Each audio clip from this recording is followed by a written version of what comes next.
स्वागत है आपका एग्जाम स्टूडेंट 92 पर। आशा करते हैं आप लोग स्वस्थ होंगे और आप लोगों की पढ़ाई बहुत अच्छे से चल रही होगी। जैसा कि आप लोगों को पता है कि इस चैनल के माध्यम से आप लोगों को टेस्ट सीरीज करवाई जा रही है, वो भी पीसी मंत्रा की।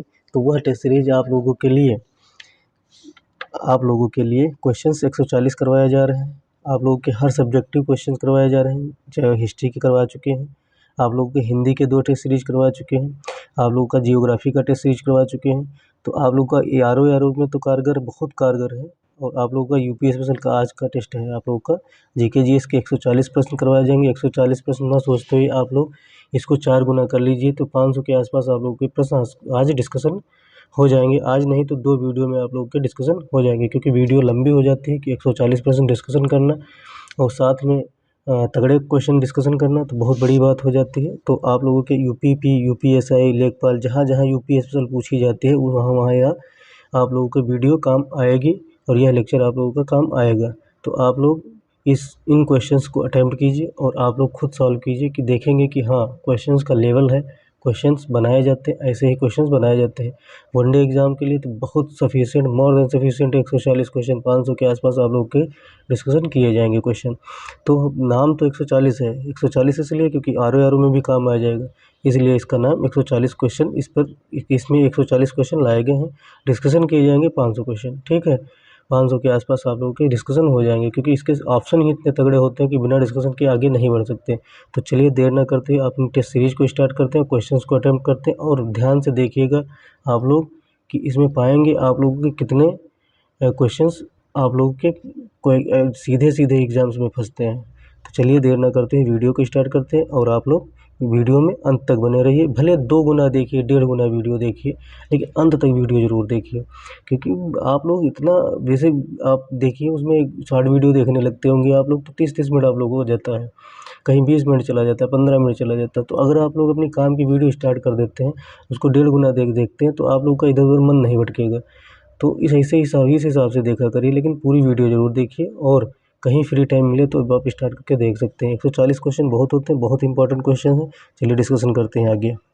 अगर आप चैनल पर नए हैं तो चैनल को सब्सक्राइब कर लीजिए, बेल आइकन को ऑन कर लीजिए और अपने दोस्तों यारों में शेयर कर दीजिए, जिससे क्या है मुझे भी थोड़ा मोटिवेशन मिलता रहे कि हाँ लोग लाइक करते हैं और छात्र लाइक करते हैं और छात्र सब्सक्राइब करते हैं। अपनी सुझाव हो तो कमेंट बॉक्स में ज़रूर करिए, उन सुझावों को देखा जाएगा और इम्प्लीमेंट किया जाएगा। तो चलिए आप लोगों के लिए वीडियो स्टार्ट करते हैं, आप लोगों का क्वेश्चन सॉल्व कराते हैं।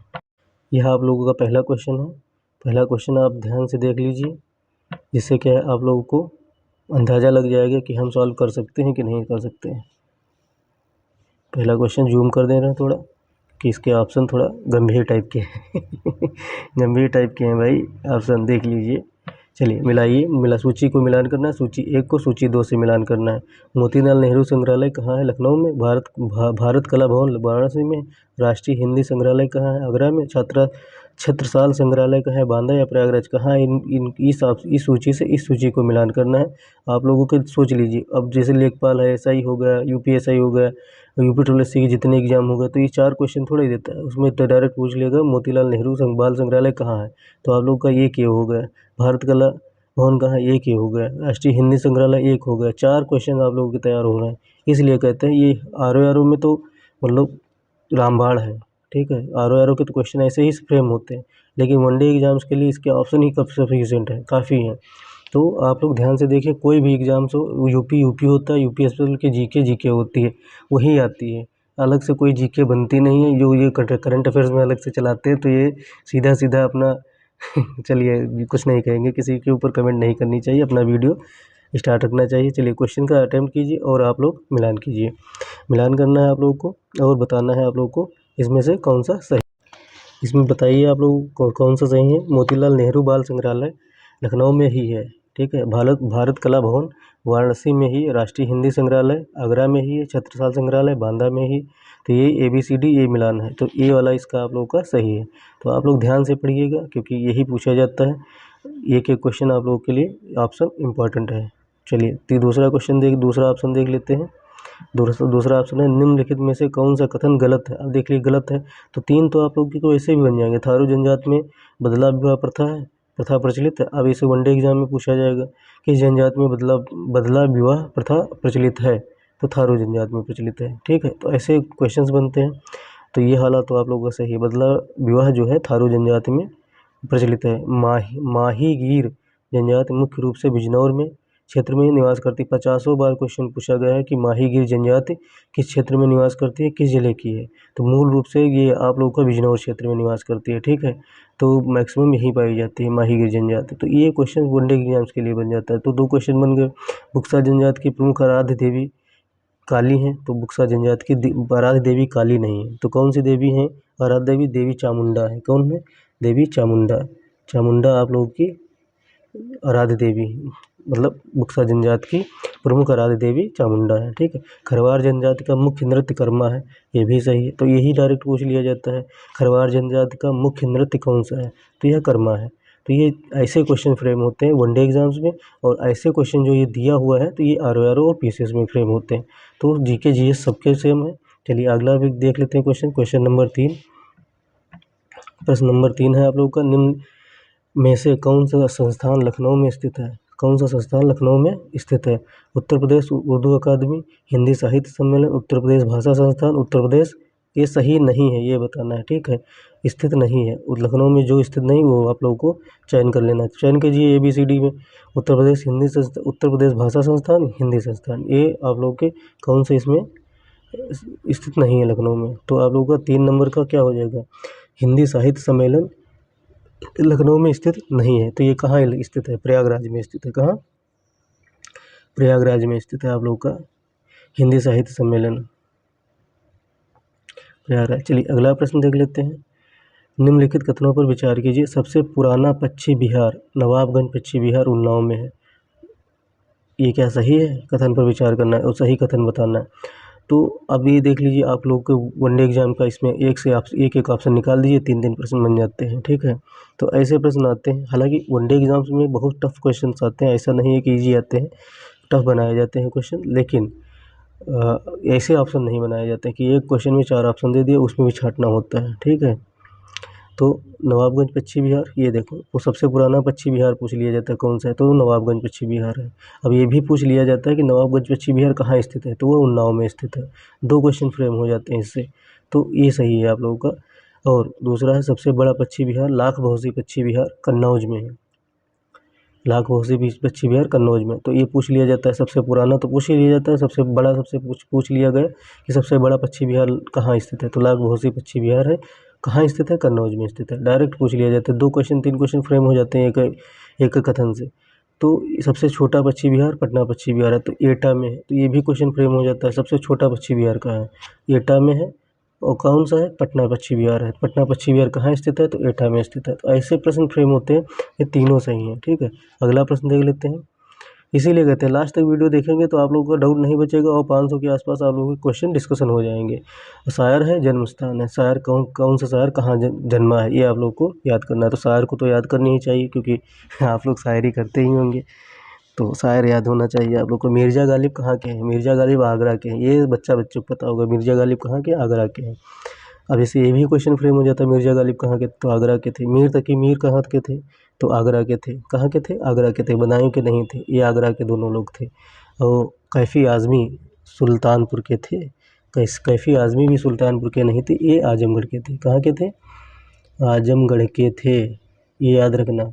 आजमगढ़ को कमज़ोर ना समझना। कैफ़ी आज़मी जैसे शायर हुए हैं, बहुत बहुत गजब के शायर हैं यार।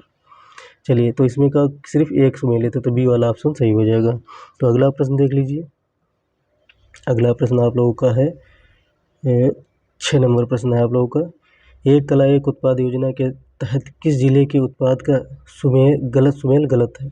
अब ये सोच लीजिए, सुमेल जब गलत दे दे तो समझ लीजिए आप लोगों को जैकपॉट लग गया, कि 4 ऑप्शन आप लोगों के तैयार हो जाएंगे और 4 क्वेश्चन तैयार हो जाएंगे। एक क्वेश्चन में 4 क्वेश्चन बनता है। अमरोहा ढोलक है, ये सही है।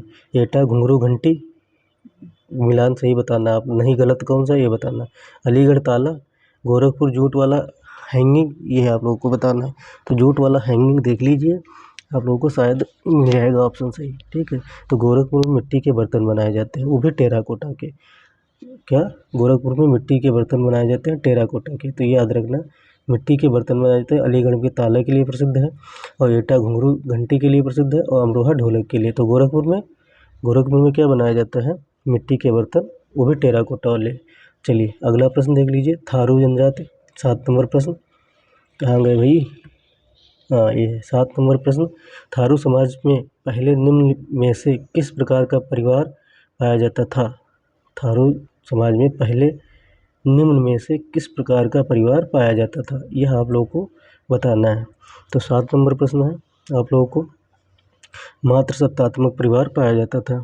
ठीक है, जैसे थारू जनजाति तराई क्षेत्र में पाया जाता है। कहाँ तो पाया जाता है? तराई क्षेत्र में। तराई क्षेत्र में जिले लगभग कौन कौन से आते हैं? तो महाराजगंज हो गया, जैसे सिद्धार्थनगर हो गया, बलरामपुर हो गया, और श्रावस्ती हो गया, बहराइच हो गया, लखीमपुर खीरी हो गया, ये ऐसे ज़िले आते हैं। ऐसे ज़िलों में ये थारू जन समाज निवास करता है। ठीक है, और थारू जनजाति में पहले संयुक्त तथा मात्र सत्तात्मक परिवार प्रथा पाए जाते थे। ठीक, लेकिन अब इसमें काफ़ी बदलाव हो रहा है। हिंदू धर्म को मानते हैं ये लोग। ठीक है, किसको मानते हैं? हिंदू धर्म को मानने वाले लोग हैं। ठीक है, तो चलिए अगला प्रश्न देख लेते हैं। ये आप लोगों के तैयार हो जाएंगे, इसमें एक प्रश्न आप लोगों का बन जाए। तो थारू जनजाति कहाँ की निवासी है? अब आप लोग प्रश्न देखिए, थारू जनजाति कहाँ निवास करती है? तो तराई क्षेत्र में निवास करती है। किस धर्म को पालन करती है? तो हिंदू धर्म को फॉलो करती है। कैसा परिवार था? मात्र सत्तात्मक परिवार था। ठीक है, मात्र सत्तात्मक परिवार था और संयुक्त परिवार होता था इन लोगों का। तो ये सब क्वेश्चंस फ्रेम होते हैं, तो ऐसे ही क्वेश्चन बनते हैं। अगला प्रश्न देख लीजिए 7 नंबर। हर क्वेश्चन में आप लोगों को बताते चलता हूँ कैसे फ्रेम होता है क्वेश्चन। हाँ 8 नंबर क्वेश्चन आप लोगों का सुमेलित नहीं है। Modern bakery Kanpur, Indian telephone industry Barabanki, transformer कारखाना झांसी और कोयला खनन उद्योग कोई सिंगरौली। इसमें तो आप लोगों के 4 से 5 क्वेश्चन तैयार हो जाएंगे। चलिए कौन सा सुमेलित नहीं है ये बताना है। मॉडर्न बेकरी कहाँ है आप लोगों का? तो मॉडर्न बेकरी कानपुर में है। तो इसको ये तो सबको पता होगा, जो तैयारी करता होगा उसको तो पता होगा, नहीं जिसको पता वो याद कर ले, मॉडर्न बेकरी कानपुर में है। ठीक है, Indian telephone industries Raebareli Naini में है, जो प्रयागराज में है। सॉरी, रायबरेली और नैनी प्रयागराज में है। टेलीफोन इंडस्ट्री 2 जगह है। ठीक, तो बाराबंकी में नहीं, यही सुमेलित नहीं है। तो याद रखना, इंडियन टेलीफोन इंडस्ट्री कहाँ है आप लोगों का? रायबरेली और नैनी प्रयागराज में है। ट्रांसफार्मर कारखाना कहाँ है? झांसी में है। ये 50 बार क्वेश्चन पूछा जा चुका है। ट्रांसफार्मर कारखाना कहाँ है? झांसी में। कोयला खनन उद्योग कहाँ है? सिंगरौली में। सिंगरौली सोनभद्र। ठीक है, तो ये पूछा जाता है, ये डायरेक्ट एक बार पूछ लिया जाता है कि कोयला खनन खान जो कहाँ स्थित है? सिंगरौली में। सिंगरौली कहाँ है? सोनभद्र में। ठीक है, तो ये डायरेक्ट क्वेश्चन फ्रेम होते हैं। इंडियन टेलीफोन इंडस्ट्रीज 50 बार, जब आप प्रीवियस ईयर लगाएंगे तो यही क्वेश्चन आपको मिलेंगे। तो प्रीवियस ईयर भी आप लोगों के कंप्लीट हो रहे हैं साथ में। 9 नंबर क्वेश्चन, निम्नलिखित में से किस क्षेत्र में डोलोमाइट नहीं पाया जाता है? किस क्षेत्र में डोलोमाइट नहीं पाया जाता है? मिर्ज़ापुर, सोनभद्र, बांदा, गाजीपुर। नहीं पाया जाता है डोलोमाइट। इसका मतलब किस 3 राज्य ऐसे हैं जिनमें पाया जाता है, एक राज्य ऐसा है जिनमें नहीं पाया जाता है। तो 9 नंबर प्रश्न का आप लोगों का गाजीपुर में नहीं पाया जाता, बाकी मिर्ज़ापुर, सोनभद्र, बांदा ये 3 जिलों में पाया जाता है। हाँ, चंदौली में भी पाया जाता है। कहाँ? चंदौली में भी। तो ये सब है, चंदौली में भी डोलोमाइट पाया जाता है। तो ये 4 राज्य हैं, गाजीपुर में नहीं पाया जाता है। चलिए 10 नंबर प्रश्न आप लोगों को देख लीजिए। आप लोग फटाफट क्वेश्चन कीजिए, जल्दी जल्दी क्वेश्चन कीजिए। उत्तर प्रदेश में एकमात्र परमाणु विद्युत केंद्र स्थापित किया यहाँ कहाँ स्थित है? यह कहाँ स्थित है? आप लोगों का उत्तर प्रदेश एकमात्र परमाणु विद्युत केंद्र कहाँ स्थित है? बुलंदशहर में, नरौरा। आप लोगों को पता ही होगा, नाम तो सुना ही होगा, राहुल। नहीं, नरौरा। ठीक है, बुलंदशहर में स्थित है। कहाँ? बुलंदशहर में स्थित है। अरे क्या क्वेश्चन पूछ रहा है, सॉरी थोड़ा एक सेकेंड। आप लोगों को थोड़ा कन्फ्यूजन मुझे भी हो गई, आप लोगों को क्लियर कर देते हैं क्योंकि बाद में क्लियर नहीं होता। उत्तर प्रदेश एकमात्र परमाणु विद्युत केंद्र स्थापित किया गया, यह कहाँ स्थित है? तो यार सही तो था यार, सही है, बुलंदशहर नरौरा। वही सोचे, नरौरा ये सही है। ठीक है, चलिए अगला प्रश्न देख लेते हैं। ये आप लोगों का सही है। सोचना नहीं पड़े, गलत नहीं बताना है, इसलिए सोचना है क्योंकि पिन कमेंट कर नहीं सकते इतनी जल्दी भी, तो इसलिए टाइम नहीं मिलता है। देवी पाटन का मेला किस स्थान पर आयोजित किया गया? देवी पाटन का मेला किस स्थान पर आयोजित किया जाता है? तो देवी पाटन का मेला आप लोगों का बलरामपुर में होता है। तो ये एक देवी पाटन मेला जो है बलरामपुर में आयोजित किया जाता है। और देवी पाटन बलरामपुर का मुख्यालय भी है, ठीक है। और अब जैसे है ये सहारनपुर में कौन सा आयोजित किया जाता है, तो शाकंभरी देवी मेला। क्या? शाकंभरी देवी मेला, ठीक है। ये आप लोगों का आयोजित किया जाता है। और आप लोगों का गोरखपुर में खिचड़ी मेला होता है। क्या? खिचड़ी मेला होता है, खिचड़ी मेला गोरखपुर में। बांदा में कौन सा मेला होता है, तो बांदा में कलिंजर मेला। ये बहुत फेमस क्वेश्चन है। कलिंजर मेला कहाँ होता है, तो बांदा में।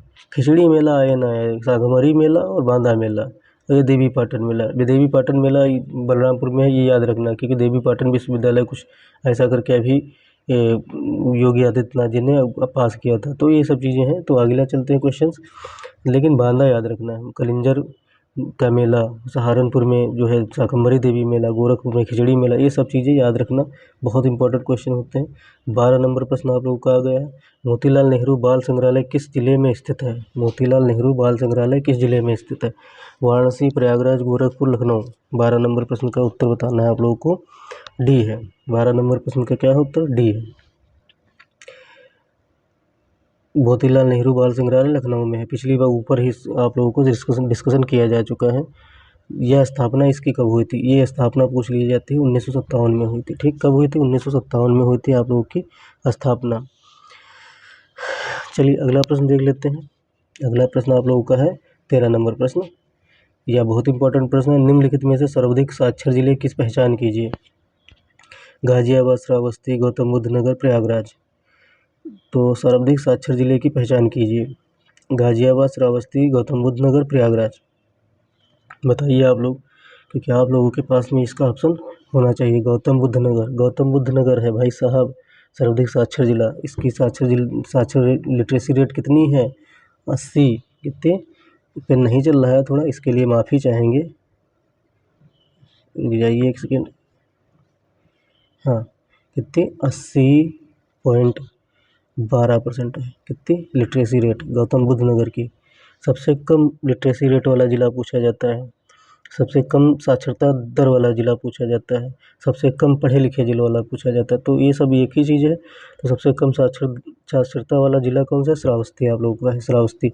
इसकी जो है लिटरेसी रेट कितनी है? कितनी? इसकी रुक जाइए, फिर से रिफ्रेश करके कर देते हैं आप लोग का, एक सेकेंड। हाँ, हो गया ये। तो इसका आंसर क्या हो जाए? 13 नंबर का सी हो जाएगा। गौतम बुद्ध नगर 80.12% है। श्रावस्ती की कितनी है? श्रावस्ती की आप लोगों को बताना है 46.74% है। इसकी सबसे कम लिटरेसी रेट, सबसे कम साक्षरता श्रावस्ती में मिलेगी, और सबसे कम ज़्यादा साक्षरता गौतम बुद्ध नगर में मिलेगी।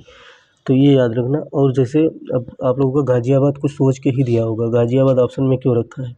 क्योंकि टेस्ट सीरीज वाले गाजियाबाद को ऐसे नहीं रखते हैं। गाजियाबाद सबसे सर्वाधिक जनघनत्व वाला ज़िला है। क्या है? सर्वाधिक जनघनत्व वाला ज़िला, ठीक है। ये है सर्वाधिक जनघनत्व। इसका सर्वाधिक जनसंख्या घनत्व सबसे ज़्यादा अगर पूछा जाए तो गाजियाबाद का, और सबसे ज़्यादा जनसंख्या पूछ लिया जाए तो वह प्रयागराज है। समझ रहे हैं कितने प्रश्न बन रहे हैं आप लोगों के? सर्वाधिक जनसंख्या वाला जिला प्रयागराज, सर्वाधिक जनघनत्व वाला जिला गाजियाबाद, सबसे कम लिटरेसी साक्षरता वाला जिला श्रावस्ती, सबसे अधिक साक्षरता वाला जिला गौतम बुद्ध नगर। तो ये 13 नंबर प्रश्न का आप लोगों का आंसर हो गया। चलिए अगला प्रश्न देख लेते हैं। 14 नंबर प्रश्न आप लोगों का कौन सा है? निम्नलिखित कथनों पर विचार कीजिए। सबसे कम अनुसूचित जनजाति वाला जिला बागपत है। सबसे कम अनुसूचित जनजाति वाला जिला बागपत है। सबसे कम मुस्लिम आबादी वाला जिला ललितपुर है। कौन सा आप लोगों का कथन सही है, यह बताना है। तो 14 नंबर प्रश्न आप लोग बताइए। आप लोग बताइए, तब तक हम 1 मिनट 2 सेकंड में पानी पी लेते हैं। 14 नंबर प्रश्न का आंसर आप लोगों का क्या हो जाएगा? सबसे कम अनुसूचित जनजाति वाला जिला बागपत है। सबसे कम अनुसूचित जनजाति वाला जिला बागपत है, ये सही है। तो ये डायरेक्ट वनडे में कैसे पूछा जाता है? सबसे कम अनुसूचित जनजाति वाला जिला बताइए, और 4 ऑप्शन दे देगा, आपको चूज करना। तो बागपत है, याद रखना, ठीक है। सबसे कम मुस्लिम आबादी वाला जिला, सबसे कम मुस्लिम आबादी वाला जिला आप लोगों का ललितपुर है। तो ये दोनों सही हैं आप लोग के। तो ये भी पूछ लिया जाए, सबसे कम मुस्लिम आबादी वाला जिला ललितपुर है। ललितपुर में बागपत में अनुसूचित जनजाति पाई जाती है। कितनी जनजाति पाई जाती है? 0.1% जनजाति पाई जाती है, इसीलिए सबसे कम अनुसूचित जनजाति वाला जिला। एसटी की सबसे कम जनसंख्या बागपत में ही पाई जाती है, 0.1%, ठीक है। और और सर्वाधिक अनुसूचित जनजाति किसमें पाई जाती है? जैसे सबसे कम तो हो गया, अब फिर कहेंगे भैया बताओ सबसे ज़्यादा अनुसूचित जनजाति वाला जिला कौन सा है? सबसे ज़्यादा अनुसूचित तो सोनभद्र। क्या है? सोनभद्र में सबसे ज़्यादा एसटी पाए जाते हैं, सोनभद्र। ये क्वेश्चन वनडे एग्जाम के लिए रामबाण है, बड़ा आते हैं, यही क्वेश्चन आते हैं, ठीक है। और सबसे कम मुस्लिम आबादी वाला जिला ललितपुर है। क्या है? ललितपुर है।